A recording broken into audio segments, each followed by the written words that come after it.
ध्यान।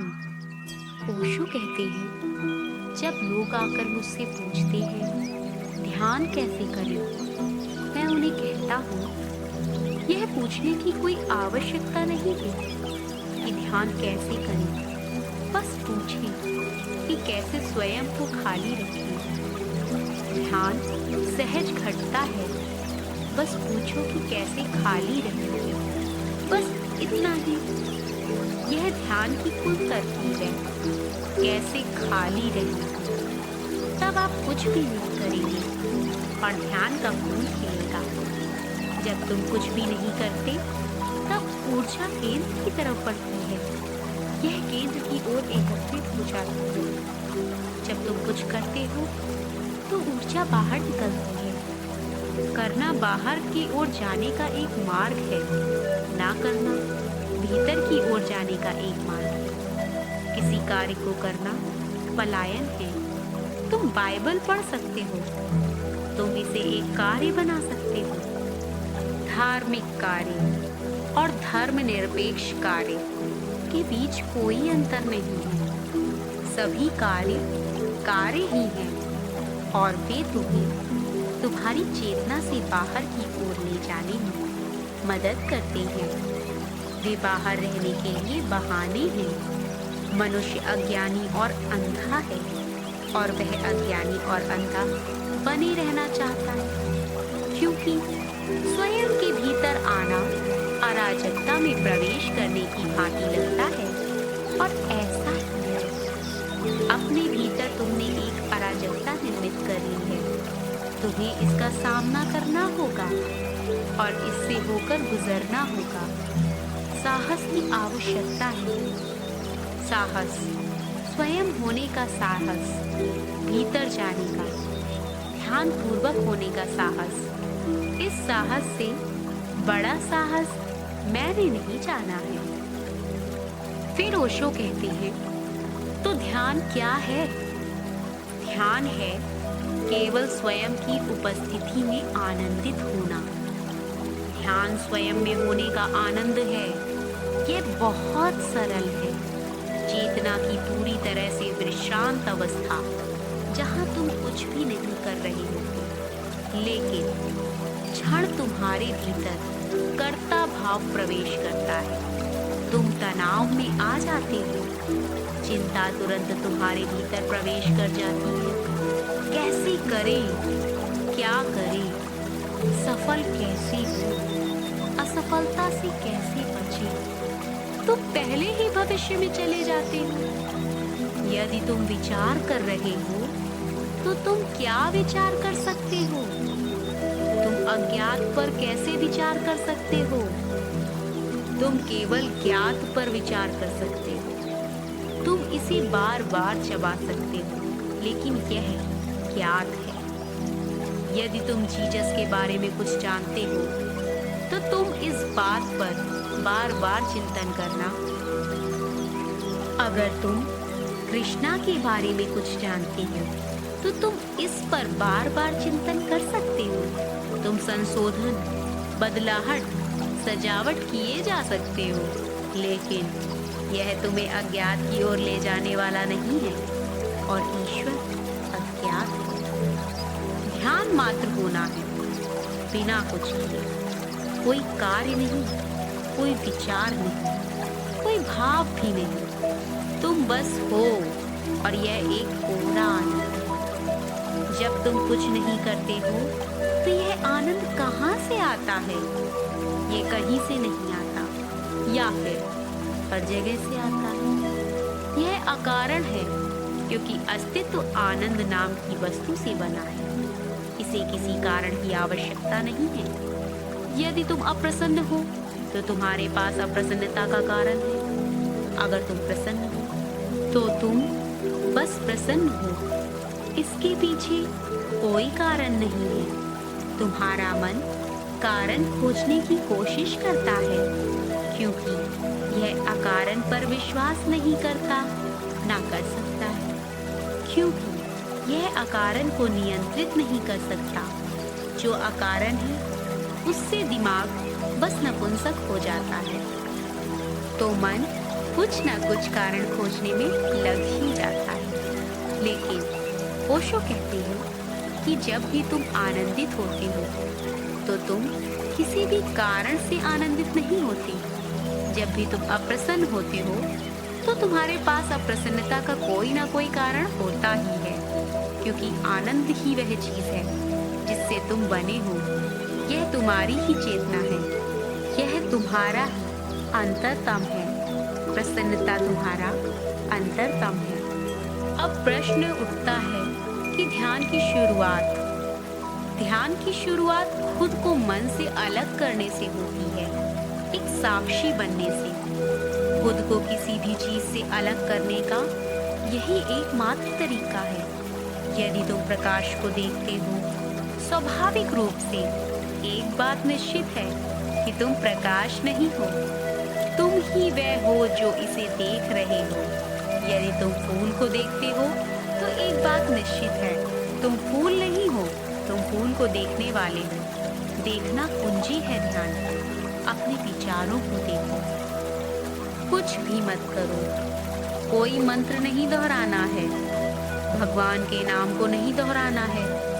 बस जो भी मन कर रहा है उसे देखो, उसे परेशान मत करो, उसे रोको मत, उसे दबाओ मत, अपनी ओर से कुछ मत करो।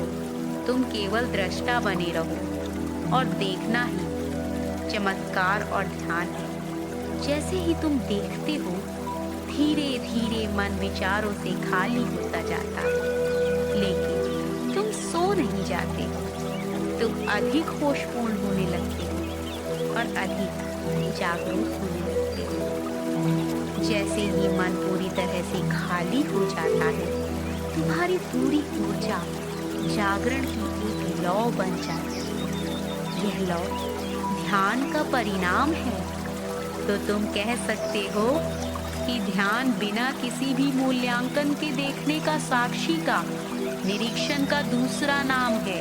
मात्र देखकर तुम तुरंत मन से बाहर आ जाते हो। जो भी महर्षि, महेश, योगी और उनके जैसे अन्य लोग कर रहे हैं वह अच्छा है, लेकिन वे जिस किसी चीज को भी ध्यान का नाम दे रहे हैं वह ध्यान नहीं है। इसी बात पर वे लोगों को गुमराह कर रहे हैं। अगर वे ईमानदार और प्रामाणिक बने रहते और लोगों से कहते कि इससे आपको मानसिक स्वास्थ्य, शारीरिक स्वास्थ्य, एक बेहतर आरामदायक जीवन और एक शांतिपूर्ण जीवन मिलेगा, तो यह सही होता। लेकिन एक बार जब उन्होंने इसे मेडिटेशन कहकर बुलाना शुरू किया तो उन्होंने एक बहुत ही तुच्छ सी चीज को परम महत्व का बता दिया, जैसा कि बिल्कुल भी नहीं है। लोग वर्षों से मेडिटेशन करते आ रहे हैं और पूर्व में तो हजारों वर्षों से मेडिटेशन कर रहे हैं, लेकिन यह उनका आत्मज्ञान नहीं बना है और ना ही इससे वह गौतम बुद्ध हो गए हैं। ध्यान मन की अवस्था है। ध्यान बिना किसी विचार के शुद्ध चेतना की स्थिति है। साधारणता तुम्हारी चेतना कचरे से बहुत अधिक भरी हुई है, बस धूल से ढके हुए दर्पण की तरह। मन एक निरंतर चलता ट्रैफिक है। विचार चल रहे हैं, इच्छाएं चल रही हैं, स्मृतियां चल रही हैं, महत्वाकांक्षाएं चल रही हैं। यह रात दिन निरंतर चलने वाला एक ट्रैफिक है। यहाँ तक कि जब तुम सो रहे होते हो तो भी मन कोई ना कोई काम कर रहा होता है। वह स्वप्न देख रहा होता है, वह अभी भी सोच रहा है, वह अभी भी चिंताओं और तनावों से भरा है, वह अगले दिन की तैयारी कर रहा है। अंदर ही अंदर तैयारी चल रही होती है। यह गैर ध्यान की अवस्था है। इसके ठीक विपरीत है ध्यान, जब कोई ट्रैफिक नहीं होता और विचार रुक जाते हैं, कोई विचार नहीं चलते हैं, कोई इच्छा तुम्हें डगमगाती नहीं, तो पूरी तरह से मौन होते हो। वह मौन ही ध्यान है और उस मौन में सत्य जाना जाता है, अन्यथा कभी नहीं। ध्यान मन की अवस्था है। और तुम मन के द्वारा ध्यान को नहीं पा सकते, क्योंकि मन स्वयं को टिकाए रखेगा। तुम मन को अलग रखकर ही ध्यान को पा सकते हो। इसके प्रति शांत, उदासीन और स्वयं को उससे दूर हटाकर ध्यान एक बोध है कि मैं मन नहीं हूँ। जब यह बोध तुम्हारे भीतर गहरा और गहरा हो जाता है, धीरे धीरे कुछ क्षण आते हैं, मौन के क्षण, शुद्ध रिक्तता के क्षण, पारदर्शिता के क्षण, ऐसे क्षण जब तुम्हारे भीतर कोई हलचल नहीं और सब कुछ ठहरा हुआ होता है। उन ठहरे हुए क्षणों में तुम जान लोगे कि तुम कौन हो और तुम्हें पता चलेगा कि इस अस्तित्व का क्या रहस्य है।